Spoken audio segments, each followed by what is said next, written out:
আজ সকালে নিয়েছি একেবারে জ্যান্ত রুই মাছ, তবে ছোট সাইজের মাছ নিয়েছি। এই রকম মাছ দেখলে আমার কি খেতে ইচ্ছে করে জানেন? একদম কম মশলায় পাতলা ঝোল। কাকাকে বলেই মাছটাকে কাটিয়ে নিচ্ছি। মাছটা মিডিয়াম পিস করে নেব। ছোট মাছ, একটা মাছ দিয়ে একবেলাই রান্না করব, সেই অনুযায়ী কাটিয়ে নিয়েছি। এবার মাছটাকে ভালোভাবে ধুয়ে পরিষ্কার করে নিয়েছি।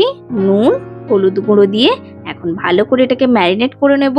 হাতে যদি সময় থাকে ম্যারিনেট করা মাছটা মিনিট 10-15 রেখে দেবেন, তাহলে নুন হলুদটা কিন্তু মাছের মধ্যে ভালোভাবে ঢুকে যায়। আমার হাতে সময় কম, তাই আমি একটু হাতের সাহায্যে একটু সময় নিয়েই ভালো করে মাছটাকে মাখিয়ে নেব।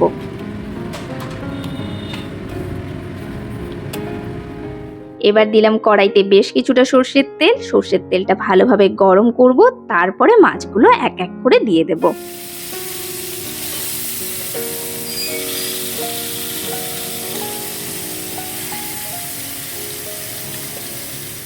এবার ঝোলের সবজিগুলোও কেটে নিয়েছি। পেঁপে আর আলু লম্বা লম্বা করে কেটে নিয়েছি। এবার আরেক দিকে আরেকটা কড়াই বসিয়ে জলটাকে গরম করতে দিলাম, সাথে দিলাম 1 চামচ নুন। এবার পেঁপে আর আলুটা একসাথেই সেদ্ধ বসিয়ে দিলাম। ঢাকা দিয়ে পেঁপে আলুটা সেদ্ধ করে নেব, তাহলে কিন্তু জিনিসটা খুব সুন্দরভাবে সেদ্ধ হয়ে যাবে। ওইদিকে মাছটা ভাজা হয়ে গেছে, এবার নামিয়ে ফেলবো।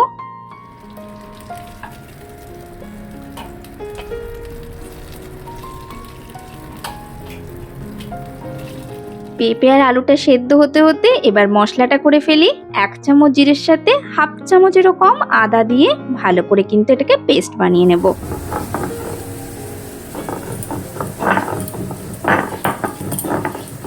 আলু আর পেঁপেটা 90% সেদ্ধ করব, সেটা খুন্তির সাহায্যে চেক করে নেব আলু আর পেঁপেটা কতটা সেদ্ধ হয়েছে। বেশি সেদ্ধ করলে কিন্তু পেঁপেটা কষার সময় একেবারে গলে যাবে। সবজিটা নামিয়ে এবার কড়াই ধুয়ে বসিয়ে দিলাম। এবার কড়াইতে দিলাম 2 চামচ থেকে 3 চামচ সর্ষের তেল। এটা একদম অল্প তেলের রান্না, বেশি তেল ব্যবহার করার কোনো প্রয়োজন নেই। এবার দেবো হাফ চামচ কালো জিরে, গোটা 3 কাঁচা লঙ্কা। কাঁচা লঙ্কাতেই রান্নাটা হবে। এবার সিদ্ধ করে রাখা সবজিটা দিয়ে নিলাম। সবজিটা দিয়ে মিনিট 2 ফোড়নের সাথে নেড়ে নেব। এবার দিয়ে দেব 1 চামচের মতো নুন, সাথে হাফ চামচ হলুদ গুঁড়ো আর ওই বেটে রাখা মশলাটা। এবার সবটা দিয়ে ভালোভাবে কিন্তু কষিয়ে নিতে হবে। এখানে কিন্তু কোনো লঙ্কার গুঁড়ো ব্যবহার করার দরকার নেই, এটা কাঁচা লঙ্কার ঝালেই রান্না হবে। যদি মনে করেন যে ঝালটা কম হচ্ছে, তাহলে কাঁচা লঙ্কার পরিমাণটা বাড়িয়ে নেবেন।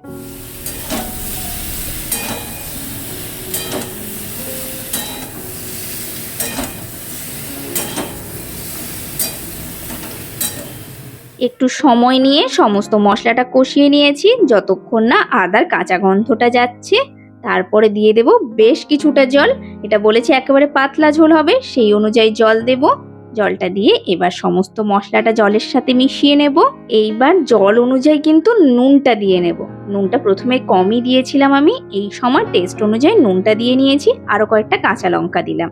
এবার একটু সময় হাতে নিয়ে সবজিটা ঝোলের সাথে ভালোভাবে ফুটিয়ে নেওয়ার পর তারপরে গিয়ে মাছটা দেব। মাছ দিয়ে আর মিনিট 5 ফোটাবো। যতক্ষণ না দেখবেন তরকারির কালার চেঞ্জ হয়ে যাচ্ছে, ততক্ষণ কিন্তু ফোটাতে হবে।